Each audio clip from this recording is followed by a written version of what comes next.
आणि मी तुम्हाला सांगतो 26 तारखेला जर असे कोणी घुसवण्याचे प्रयत्न केले ना फटकावून काढणार. आता विषय असा झालेला आहे की दिल्लीमध्ये मला सुद्धा तिथल्या काही मुली भेटल्या आणि त्या संतप्त होत्या. त्या सांगत होत्या की आमचे कपडे फाडले गेले, वाटेल तसं मारलं गेलं, काही ठिकाणी तर लाठ्या काठ्यांना खिळे लावून, गजलेले खिळे लावून मारलं गेलं. भारतीय जनता पक्ष ज्यावेळेला विरोधामध्ये होता, विरोधी पक्षामध्ये ज्यावेळेला होता, त्यावेळेला त्यांनी अनेक मंत्र्यांचे राजीनामे मागितले होते. येत्या 26 तारखेला रविवारी येत्या 26 तारखेला आम्ही हा मोर्चा काढत आहोत. हा मोर्चा निघेल शिवाजी पार्क शिवतीर्थावरून हा निघेल आणि हा मोर्चा जाईल सिद्धिविनायकाच्या इकडे. तिथे जाऊन आम्ही देवाला साकडं घालणार आहोत की या सरकारला सुबुद्धी देव. भारतीय जनता पक्ष ज्यावेळेला विरोधामध्ये होता, विरोधी पक्षामध्ये ज्यावेळेला होता, त्यावेळेला त्यांनी अनेक मंत्र्यांचे राजीनामे मागितले होते. हे असं सरकलं पाहिजे थोडं. नाही ठीक आहे.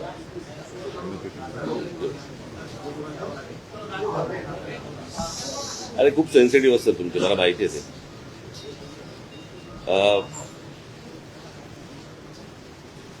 गेले काही दिवस जे विद्यार्थ्यांचं आंदोलन जे देशात सुरू आहे,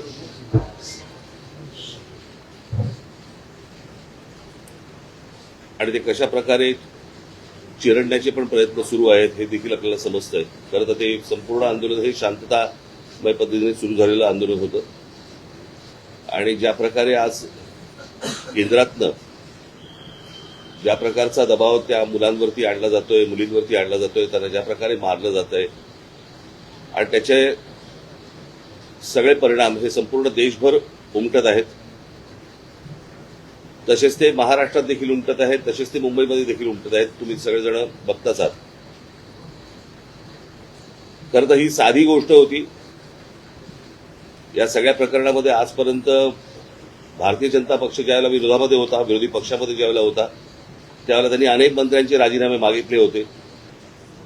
मला आजही आठवते की त्या रजा अकादमीच्या विरोधात ज्यावेळेला मी मोर्चा काढला होता, त्यावेळेला आम्ही मुंबई पोलीस कमिशनरांचा आम्ही राजीनामा मागितला होता, त्यावेळेला अरूप पटनाईकांचा, आणि त्याच्यानंतर त्यांना पदावरनं बाजूला करण्यात आलं होतं काँग्रेसच्या काळात. मुंबईमध्ये ज्या वेळेला ते कसाब वगैरे सगळे आलं, 26/11चं प्रकरण झालं, त्यावेळेला आर पाटील असं म्हणाले होते की बडे बडे शहरों में छोटी छोटी बातें होती रहती है. या एका वाक्यावरनं त्यांना गृहमंत्री पदावरनं काढून टाकण्यात आलं होतं. आणि साधारणपणे पदाची ज्यावेळेला तुम्ही जबाबदारी घेता, त्यावेळेला पदामधनं आलेल्या अपयशाची देखील जबाबदारी ही तुम्हीच घेतली पाहिजे. हीच खरी तर मागणी आहे. आणि हीच मागणी होती या मुलांची की हे काय पहिल्यांदा नीटचे पेपर फुटले नव्हते. ही मला असं वाटतं तिसरी वेळ आहे. नीट परीक्षा ज्या वेळेला आणल्या, त्याच वेळेला आम्ही विरोध केला होता त्या गोष्टीला की असल्या केंद्रीय पद्धतीने तुम्ही या परीक्षा घेऊ नका. पण ते सत्ताच एवढी होती की त्यावेळेला कोणाला ऐकायची त्यांची तयारी नव्हती. आजही नाहीये. आणि आज प्रश्न असा आहे की आज राजीनामा धर्मेंद्र प्रधानांचा मागायला सुरुवात झाली होती, परंतु आता प्रश्न असा आहे की ज्या प्रकारे मुलांना मारलं गेलंय, आता हा प्रश्न प्रधानांपुरता मर्यादित न राहता पंतप्रधानापुरता पुढे गेलेला आहे. आणि त्याच्यामुळे गृह खातं आणि आज पंतप्रधानांनी आज काहीतरी ट्विट केलंय, पण त्या ट्विटला काही अर्थच नाहीये. खरं तर ह्या लोकांना बोलवून जर समजा त्यांच्याशी चर्चा केली असती आणि तो विषय जर नीट समजून घेतला असता तर एवढं प्रकरण पण झालं नसतं. पण मला काही समजतच नाहीये की या सगळ्या गोष्टींचा एक सरकारी सत्तेचा एक जो उद्दामपणा जो आहे हा कशासाठी आहे. म्हणजे हीच गोष्ट आपण, मला असं वाटतं की त्या शिखांचं ज्यावेळेला शेतकऱ्यांचं आंदोलन झालं त्यावेळेला देखील कोणाला ते भेटायला तयार नव्हते. ते पण तसंच त्यांनी मोडायचा प्रयत्न केला. मणिपूरच्या वेळेला पण देखील तेच प्रकरण झालं. आता अनेक आंदोलनं ज्यावेळेला होत आहेत, आज ग्रामीण महाराष्ट्रामध्ये अनेक आदिवासींची आंदोलनं होत आहेत, तिकडे लक्ष द्यायला वेळ नाहीये. म्हणजे कसला ही कुठली सत्ता आणि हा कुठला सत्तेचा बाज. ती मुलं असं काय मागत होती बरं? नीटची परीक्षा द्यायला किती कष्ट असतात, किती त्रास त्यांना असतो हे त्या मुलांना विचारायचा. माझा एक जुना व्हिडिओ तुम्हाला आठवत असाल, आता मी कुठेतरी तो व्हायरल होताना दिसतोय की ज्यावेळेला मी पंतप्रधानांशी बोललो होतो नीटच्या परीक्षेबद्दलच, आणि मी त्यांना त्यावेळेला सांगितलं होतं आज शेतकरी आत्महत्या करतायत, उद्या हे विद्यार्थी आत्महत्या करतील, आणि तेच झालं. आज ही मुलं आत्महत्या करतायत आणि त्यांचा सगळा जो राग आहे आज त्या विद्यार्थ्यांबरोबर इतरही लोक आज या आंदोलनामध्ये आज आलेले आहेत. आणि मला असं वाटतं की हा एकूणच सिस्टीमच्या विरोधातला राग आहे. ज्या प्रकारे आज देशामध्ये गोष्टी सुरू आहेत त्याच्याबद्दलचा राग आहे आणि तो राग सगळेजण व्यक्त करतायत. आज प्रत्येक घरामध्ये ज्यांची मुलं नीट परीक्षेला बसलेली नाहीयेत त्या आयांना आणि वडिलांना देखील त्यांना पण त्रास होतोय हे सगळं बघून. आणि आज जी मुलं आज इकडे मोठ्या ज्या अपेक्षेने आज आली, मला असं वाटतं त्याचं पुढे काय करायचं, त्याला कशी वाट करून द्यायची. येत्या 26 तारखेला रविवारी येत्या 26 तारखेला आम्ही हा मोर्चा आम्ही काढत आहोत. हा मोर्चा निघेल शिवाजी पार्क शिवतीर्थावरून हा निघेल आणि हा मोर्चा जाईल सिद्धिविनायकाच्या इकडे. तिथे जाऊन आम्ही देवाला साकडं घालणार आहोत की या सरकारला सुबुद्धी देव, आणि याच्यासाठी म्हणून तिकडे आम्ही त्याची सांगता करणार आहोत. आणि हा आत्ताचा आमचा कार्यक्रम आहे. मला असं वाटतं पुढे मी कालच दिल्लीला जाऊन आलो. माझ्या आधी अमित पण जाऊन आला. आपल्या माध्यमातून ही दृश्य संपूर्ण जग पाहत आहे. एक गोष्ट नक्की की हा विषय केवळ नीटच्या परीक्षेपुरता मर्यादित नाहीये. कारण ज्या वेळेला मी गेलो माझ्यासोबत संजय राऊत होते, अनिल देसाई, अरविंद सावंत ही सुद्धा मंडळी होती, खासदार होते. आणि त्या गर्दीमध्ये एक व्यक्ती राजा तिकडे संजयला असं भेटला की त्यांनी विचारलं की आप कहाँ से आए हो. संजयने विचारलं. ते बोले मैं बिहार से आया हूं लेकिन मैं हूं तो मध्य प्रदेश का. तर तो काय विद्यार्थी वाटत नव्हता पण मध्यमवयीन तरुण होता. तर त्याला विचारलं आप क्यों आए हैं. तर त्यांनी सांगितलं की माझा व्यवसाय नीट चाललेला होता, माझी रोटी व्यवस्थित चालू होती, पण नोटबंदीच्या वेळेला माझी पूर्ण उद्योगधंदा रोजीरोटी उद्ध्वस्त झाली आणि तो राग व्यक्त करायला मी आलेलो आहे. म्हणजे हे एक निमित्त झाले असं म्हणा पाहिजे तर, परंतु हा गेल्या काही वर्षातला राग हा आता उफाळून वरती आलेला आहे. दुर्दैवाने आज मी वृत्तपत्रात वाचलं आणि कालच आपल्या माध्यमातून मी बघितलं की न्यायमूर्तींना किंवा न्यायालयाला या प्रकरणाकडे लक्ष द्यायला वेळ नाही असं ते म्हणाले. आता विषय असा झालेला आहे की दिल्लीमध्ये मला सुद्धा तिथल्या काही मुली भेटल्या आणि त्या संतप्त होत्या. त्या सांगत होत्या की आमचे कपडे फाडले गेले, वाटेल तसं मारलं गेलं, काही ठिकाणी तर लाठ्या काठ्यांना खिळे लावून, गजलेले खिळे लावून मारलं गेलं, डोकी फोडली गेली. आणि काल एक व्यक्ती जी महिला म्हणजे मुलगी जी अत्यवस्थ होती, मला कल्पना नाही, आता तिचं येता वाचलं की आता आहे की नाही मला माहिती नाहीये. तर एक एक असे अत्याचार वाढत चाललेले आहेत. न्यायालयाला कबूतर, कुत्रे यांच्याकडे लक्ष द्यायला वेळ आहे पण कॉक्रोचकडे लक्ष द्यायला वेळ नाही, हे दुर्भाग्य आहे. आणि देशाची परिस्थिती आता अशी झाली का, आणि न्यायालयाची परिस्थिती सुद्धा अशी धृतराष्ट्रासारखी झाली का. म्हणजे द्रौपदीने धृतराष्ट्राकडे न्याय मागण्यासारखं झालेलं आहे. आता मधल्या काळामध्ये चंद्रचूड यांनी न्यायालयाच्या न्यायदेवतेच्या डोळ्यावरची पट्टी काढली होती. ती न्यायदेवतेने परत पट्टी बांधली आहे का आणि कशासाठी बांधलेली आहे. हे एकूणच जे चाललेलं आहे हे सरकार आता कोणाला आपलं वाटते असं दिसत नाहीये. कारण मी ज्या वेळेला तिथे पोहोचलो तेव्हा जसं आता राज म्हणाला की आता विषय केवळ धर्मेंद्र प्रधान यांच्या राजीनाम्यापुरता नाही, तर ह्या मुलांना, या विद्यार्थ्यांना आता हे सरकार नकोसं झालेलं आहे. हेच विद्यार्थी होते, हीच मुलं होती ज्यांनी अच्छे दिन याची अपेक्षा करत या सरकारला निवडून आणलं होतं. पण हे सरकार निर्दयीपणाने वागतंय.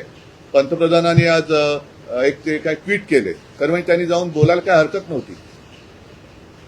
म्हणजे याच्यामध्ये कमीपणा बाळगण्याचं काही कारण नाहीये. आपली मुलं आहेत, आपली जनता आहे, यांच्याबरोबर चर्चा करायला कमीपणा वाटण्याची गरज नाहीये. पहिल्या दिवशी जर का सरकारने यांच्याबरोबर चर्चेचे दरवाजे उघडले असते किंवा पहिल्या दिवशी जर का यांना बोलवलं असतं तर ही इथपर्यंत वेळ वाढली नसती, एवढी हे आंदोलन ताणलं गेलं नसतं. लोकांना आज व्यक्त व्हायचे, इतके वर्ष साठलेला राग, असंतोष हा उफाळून वर आलेला आहे आणि त्याला एक वाट करून देण्याचा आम्ही प्रयत्न करतोय. ही वाट करून देत असताना सर्वांना सांगतोय की कोणीही, कारण बरेच जण या असंतोषाच्या ठिणगीला वेगळं वळण लावण्याचा प्रयत्न करतायत. मग पोलिसांवरती हल्ले करण्याचा प्रयत्न करतायत. काही गुंड म्हणजे सिव्हिल ड्रेसमधले लोक ह्यांच्यात पोलिसांच्या लाठ्या यांच्या हातात कशा आलेल्या आहेत. मग त्यांच्या तिकडे नावाची पट्टी पण नाहीये, काही कपडे त्यांचे पोलिसांचे नाहीयेत. म्हणजे हे गुंड, आता माझं मग असं म्हणणं आहे की हे आंदोलन मोडायला पाकिस्तानवरून गुंड भाजपने आणलेत का? कारण यांची काय ओळख पाळख काही नाहीये. त्यांना ओळख विचारलं तर सरळ ते काही त्यांच्या निर्विकार चेहऱ्याने ते आपले बघतात लोकांकडे. काही त्यांना पडलेलं नाहीये, ना मुलांच्या व्यथेची त्यांना जाणीव आहे, ना त्यांच्या वेदनेची त्यांना जाणीव आहे. बेसुमार लाठीमार करतायत आणि अशी ही सगळी गुंडागर्दी ही सरकार चालवत असताना कोणी गप्प बसू नये. आपण व्यक्त व्हायला पाहिजे आणि त्या व्यक्त होण्यासाठी ती वाट करून देण्यासाठी येत्या रविवारी आम्ही मी मोर्चा म्हणण्यापेक्षा एक देशाची ताकद काय असते ती ताकद दाखवून देण्यासाठी या मोर्चाचं आयोजन केलेलं आहे. जसं राजने सांगितलं की शिवाजी पार्क ते सिद्धिविनायकला राज आपण जाऊन दोन गोष्टी करू. एक तर या सरकारला सबूत देणे, नाहीतर सिद्धिविनायकाला साकडवलं की या देशावरती आलेलं हे अरिष्ट सरकारच्या रूपाने हे लवकरात लवकर दूर कर. सरन्यायाधीश म्हणाले की सीसीटीव्ही फुटेज पाहण्यासाठी मग तोच विषय राहिला की सरन्यायाधीश जे बोलले की सीसीटीव्ही फुटेज पाहण्यासाठी आमच्याकडे वेळ नाहीये. मुळात ह्यांच्यामुळेच हे झुरळ सुरू झालं ना. जन्मदाते ते जन्मदाते तेच आहेत ना. आणि त्यांनी जन्म दिल्यानंतर त्या पोराकडे बघायला नको.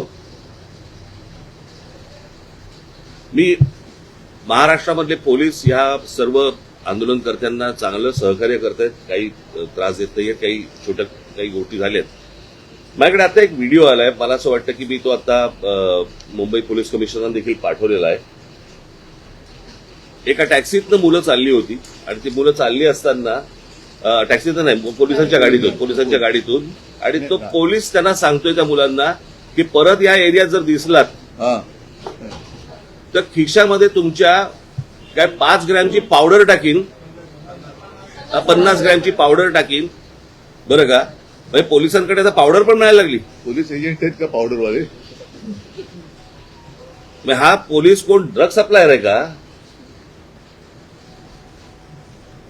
हे कुठचे काय चाललंय मला कळतच नाही. मला खरं तर ही इतकी साधी गोष्ट होती. साधी म्हणजे म्हणण्यापेक्षा ही किंवा पेपर फुटलेत, काय कोण ज्याची जबाबदारी आहे त्यांनी राजीनामा द्यावा आणि जे त्याच्यामध्ये असतील सामील झालेले असतील त्यांना अरेस्ट करावी. ज्या काही गोष्टी करायच्या त्या सगळ्या गोष्टी कराव्यात. परत हे होणार नाही याची शाश्वती द्यावी आणि त्याच्याशी चर्चा करावी. हे सगळं प्रकरण इथपर्यंत आलंच नसतं. बोला. यात एक प्रश्न असा आहे की नाही एकच दिनेश एकच नाही एक मिनिट आज जे मोदीने ट्विट केले का काय केले मला कल्पना नाही की दोषींना सोडणार नाही. तर ज्यांनी या मुलामुलींवरती निर्दयीपणाने लाठीमार केलेला आहे, ज्यांनी मुलींचे कपडे फाडलेत, जे पोलिसांच्या वेशात न येता जे गुंड तिकडे घुसलेत, या गुंडांना पकडून त्यांना सुद्धा कठोर शिक्षा करण्याची जबाबदारी मोदी घेत आहेत का? हे गुंड कोणी घुसवले होते? हे गुंड कोणी आणले होते? आणि राजरोज फिरतात त्यांचे पण व्हिडिओ आहेत. अगदी ती काठ्या बिठ्या आणि पोलिसांच्या लाठ्या त्यांच्या हातात कुठून आल्या? मुख्यमंत्री देवेंद्र फडणवीस आणि जे पी नड्डा जे भाजपचे केंद्राचे नेते आहेत ते असं म्हणतात की विरोधी पक्ष हा विद्यार्थ्यांच्या खांद्यावर बंदूक ठेवून या विषयाचं राजकारण करतो. भारतीय जनता पक्ष आजपर्यंत काय करत आलं? त्यांचा असाही दावा आहे की काँग्रेसच्या राजवटीतही अनेकदा पेपर फुटलेले आहेत. तेव्हाही आंदोलन झाली की, म्हणून तर बदललं ना सरकार. त्यावेळेलाही आंदोलन झाली, त्याच्यानंतर सरकार बदललं, ह्यांचं आलं. हे ते तसे आहेत म्हणून ह्यांना आणलं, हेही तसेच. म्हणजे ते सांगतात की सरकार बदला आणि विद्यार्थ्यांच्या खांद्यावरती बंदुका विरोधी पक्ष ठेवत असतील तर विद्यार्थ्यांच्या छातीवरती बंदुका तुम्ही का रोखतात? नाही. आणि दुसरी गोष्ट, त्या अण्णाच्या टोप्या घालून कोण फिरवते? यांचीच माणसं होती ना. अण्णांकडे एवढी माणसं नव्हती. आणि ह्याच्यामध्ये परत ह्यांनी काही चुका केल्या की त्याचं राजकारण नाही करायचं. आणि हे ज्यावेळेला विरोधी पक्षात जातात त्यावेळेला सगळ्या गोष्टींचं राजकारण करणार. पण शरद पवार काल पंतप्रधानांना भेटले, त्याला जंतर मंतर म्हणतात. तेच आहे की त्यांनी तुम्हाला काही कल्पना दिली आहे का? कारण नाही, मला असं वाटतं विषयाला आता फाटे फोडण्याची आवश्यकता नाहीये. आम्ही सगळेजण आम्ही एक नाही ऐका मला बोलू तर द्या. मला बोलू तर द्या. माझं म्हणणं काय आहे की जसं आज मी आणि राजा एकत्र आलेलोच आहोत, त्याच्या आधी सुद्धा मी सगळ्यांना आवाहन केलेलं आहे की ज्यांना देशाच्या भविष्याविषयी चिंता आहे, म्हणजे मी तिकडे गेल्यानंतर सगळे भाषिक तिकडे होते, सर्व धर्मीय तिकडे होते, हिंदू होते, मुसलमान होते, सगळे होते. आता ज्यांना देशाचं, कारण हा देश जर का आपला आहे तर देशाच्या भविष्याची ज्यांना चिंता आहे त्यांनी पंतप्रधानांना भेटून त्यांची एक चिंता व्यक्त केली असेल तर मला माहिती नाही, तर त्यांनी मुलांना भेटायचं, ते परवा तिकडे गेले होते. पंतप्रधानांनी आता मुलांना भेटण्याची गरज आहे. आणि नुसतंच असं जर का ढकलून गाडी चालणार असेल तर काय उपयोग नाहीये.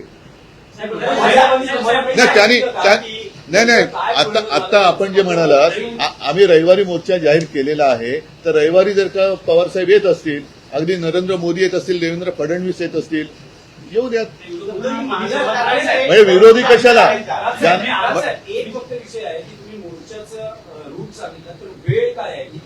सकाळी 10ची जमायची वेळ आहे, साधारणपणे 11:30 पर्यंत, 11, 11:30 पर्यंत निघू.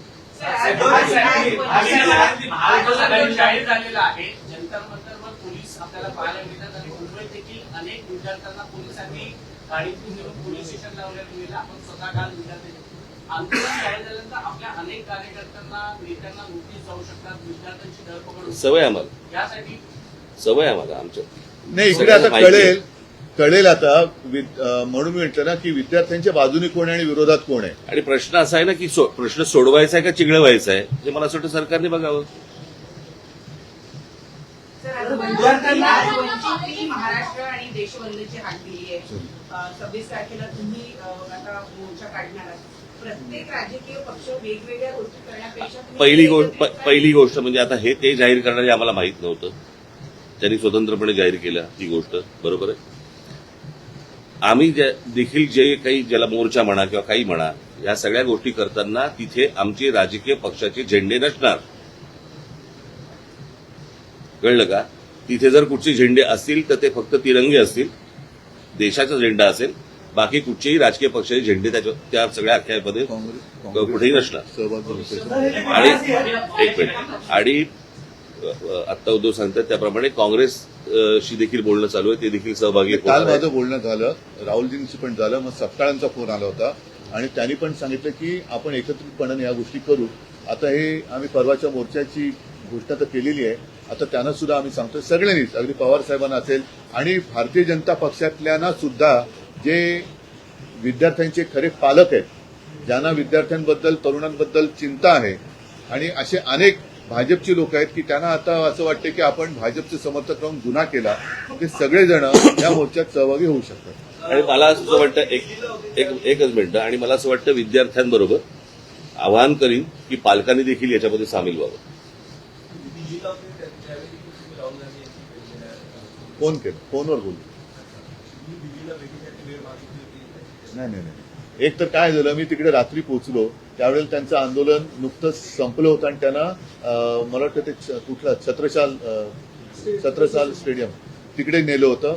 मला जंतर मंतरवरती जायचं होतं, कारण अभिजित आणि सगळेजण तिकडे वाट बघत होते. मी तिकडे गेल्यानंतर मग माझी काही भेट झाली नाही, पण काल सकाळी माझं फोनवरती बोलणं होतं.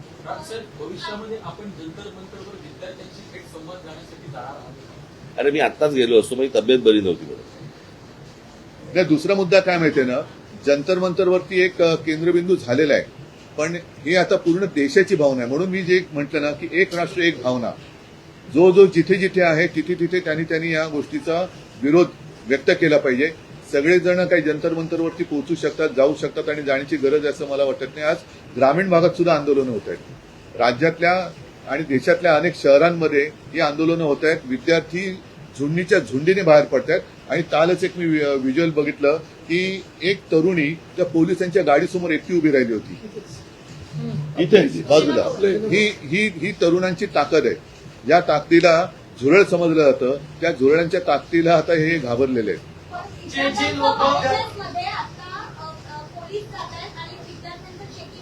कुठे? महाविद्यालयात जाऊन प्रकारचं काय कसलं चेकिंग करतात? सेल्फ रिडिंग करतात त्यांचं आणि आयोजनात सहभागी होते त्यांना ताब्यात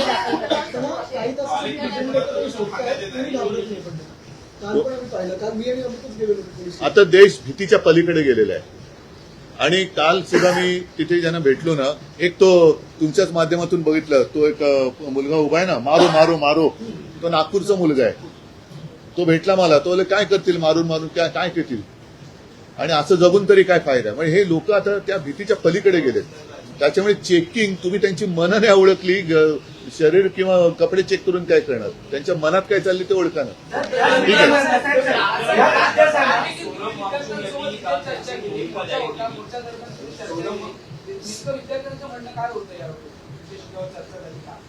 आलं नाही तुमच्यापर्यंत? त्यांनी व्हिडिओ काढले होते ना. सोनम वांगचुक यांचं असं म्हणणं आहे की विद्यार्थ्यांवर ज्या केसेस आहेत हो. त्या मागे घेतल्या तर आपण आंदोलन किंवा उपोषण संपवू. तुमचं विरोधी पक्षाचं काय म्हणणं आहे की याचा लॉजिकल ट्रेड म्हणजे धर्मेंद्र प्रधान यांचा राजीनामा तेव्हाचे आंदोलन थांबेल, की सरकार असं म्हणते की चर्चा करायला या, लोकसभेत संसदेत यावर चर्चा होईल आणि त्यानंतर मग पुढचा निर्णय घेण्यात. आता तिकडे नाही बघा, आता प्रत्यक्षात तिकडे काय चाललंय, कारण मी मागे प्रेस कॉन्फरन्स घेतली होती, नाही मी इथेच बोललो होतो, मला वाटतं की काही वर्षांपूर्वी म्हणजे 2018 साली एक जेडी अगरवाल नावाचे गृहस्थ होते, ते गंगेसाठी उपोषणाला बसले होते. सरकारने लक्ष नाही दिलं. 115व्या दिवशी त्यांनी प्राण सोडला. गंगा आणखीन वाईट झाली. म्हणजे करोनाच्या काळात तर मग गंगेमध्ये मृतदेह पण सोडले गेले. या सरकार हे निर्दयी आहे. मी वांगचुकना त्यांना तिथून हलवण्याच्या आधी 1-2 दिवस आधी फोनवरनं बोललो होतो आणि मी त्यांना हेच सांगितलं होतं की आपण उपोषण सोडा, कारण उपोषण कोणासमोर करायचं, ज्यांना काहीतरी संवेदना आहे. या सरकारला संवेदना नाहीये. त्याच्यामुळे त्यांना असं वाटतं की अशी लोक गेलेली बरी, म्हणजे एकदा काय ते सगळं स्मशान शांतता होऊ द्या. पण तसं दिसत नाहीये. अनेक जण आता प्रत्येकाच्या मनामध्ये ही ठिणगी पेटलेली आहे. त्याच्यात तुमचा जो विषय आहे की धर्मेंद्र प्रधान, शेवटी मग जबाबदारी कोणाची आहे? जे जबाबदार आहेत त्यांना सोडणार नाही. मग धर्मेंद्र प्रधान पहिले जबाबदार आहेत, त्यांना का सोडताय? आणि धर्मेंद्र प्रधान पण कोण्या एकेकाळी पेपर फुटीच्या विरुद्ध रस्त्यावर उतरले होते असं म्हणतात, जे आता विद्यार्थ्यांचं नशीब फोडतायत. तुम्हाला काय वाटतं की चर्चेतून सरकार म्हणते चर्चेला या, यातून मार्ग काढू, तुम्हाला असं वाटतं की चर्चेतून मार्ग हे सुरुवातीला करायला पाहिजे होतं ना. हीच गोष्ट, उपोषणही झालं नसतं, लाठीचार्ज झाला नसता, मुलांनी मार नसता खाल्ला. काय झालंय, आता घराघरामध्ये हे सगळं पोहोचलेलं आहे आंदोलन. त्याच्यामुळे सरकार आता बॅकफूट वरती गेलं आणि म्हणून आता ते सांगतात की आमच्याशी चर्चा करायला या म्हणून. कळलं का? ज्यावेळेला त्या शेतकऱ्यांनी, ज्यावेळेला पंजाबच्या शेतकऱ्यांनी, हरियाणाच्या शेतकऱ्यांनी ज्यावेळेला मोर्चा काढला होता, त्याला काय नाही रे बोलवलं? काय तो प्रत्येक घरातला, देशातला नव्हता विषय. आता त्यांना अंदाज आला या सगळ्या गोष्टींचा, त्यांच्याकडे पण यंत्रणा आहेच त्यांच्याकडे, की अंदाज आला की हे घराघरात पोहोचलंय आणि घराघरात पेटलंय. म्हणून आता बोलतात की आमच्याशी चर्चा करायला या. मणिपूरच्या प्रकरणात, त्या शिखांच्या प्रकरणामध्ये काही ट्विट केलं तर आढळलं का पंतप्रधानांनी?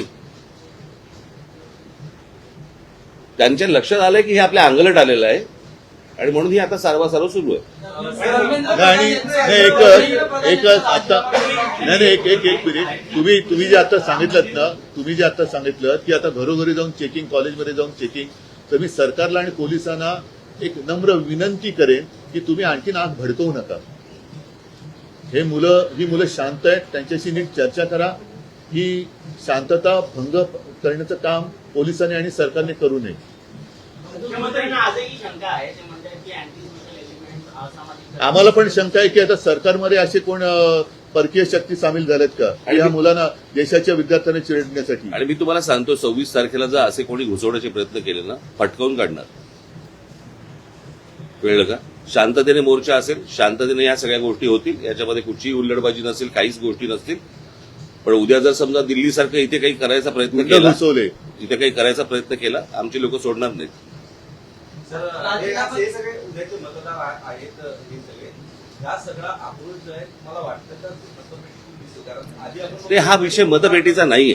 पहिली गोष्ट तुम्ही लक्षात घ्या, आता हा विषय मतपेटीचा नाहीये, हा विषय कुठच्या निवडणुकांचा नाहीये, हा विषय आहे त्यांच्या न्यायाचा. कळलं का? उद्या परीक्षेला बसलेले हे सगळे विद्यार्थी उद्या विद्यार्थी आत्महत्या करतात, याचा अर्थ काय समजून घ्या ना. इथे मतपेटीचा विषय येतो कुठे?